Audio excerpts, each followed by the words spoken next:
Kaip Jūs vertinate konkursą? Ar viskas vyko taip, kaip tikėjotės, pagal Jūsų pirminį planą, ar kilo kokių nenumatytų nesklandumų, kurie turėjo įtakos konkurso kokybei?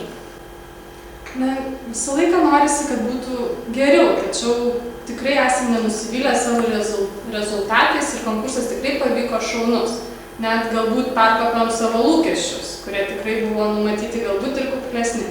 Be abejo, trūkumų tenais truputėlį buvo įvairių ir situacijų laikų neplanuotų, tiesiog nesusikalbėjimų galbūt ir komandų galbūt atžvilgis buvo irgi toks ne visų draugiškas, na, bet gavosi kaip gavosi. Trumpai papasakokite apie pasiruošimą renginiui, kiek laiko resursų reikėjo jį suorganizuoti, kas buvo sunkiausia, su kokiamis problemomis susidūrėte?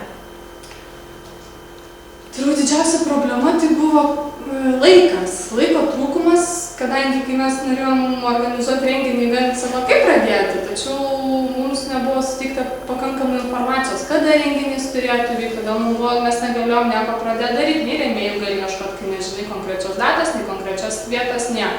Kada paaiškėjo konkreti data, tada tikrai laiko truputėlį buvo mažoka.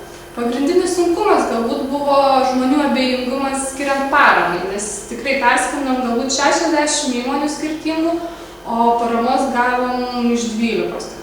Bet džiaugiamės tuo. Gal girdėjote ar žinote, kaip konkursą vertina patys dalyviai bei žiūrovai, kokį komisijos atsiliepimai? Mūsų konkursas buvo toks gan rezultatyvus, nes pirmą kartą per šauniausios NVO konkurso istoriją tiek daug dalyvavo dalyvių 15 komandų.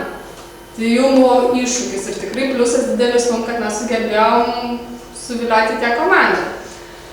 Žinot, nuomonių tokių iš organizacijų pačių, ne visai ten labai jau patiko, buvo be to ir trūkumų visokių, bet iš komisijos tikrai girdėjom gerų atsiliepimų ir džiaugiamės tiek, kad žmonėms vis dėlto patiko.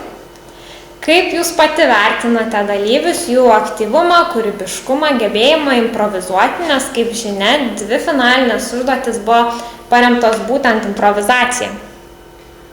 Na, jauni žmonės tikrai yra išradingi žmonės ir galbūt dar prieš galvodami užduotis truputėlį abejojom, ar jie sugebės tai padaryti, juolab, kad ir įtampa yra didžiulė, žmonių stebėjimas ir laiko trūkumas menkas, bet tikrai pasirodė net geriau negu tikėjomės.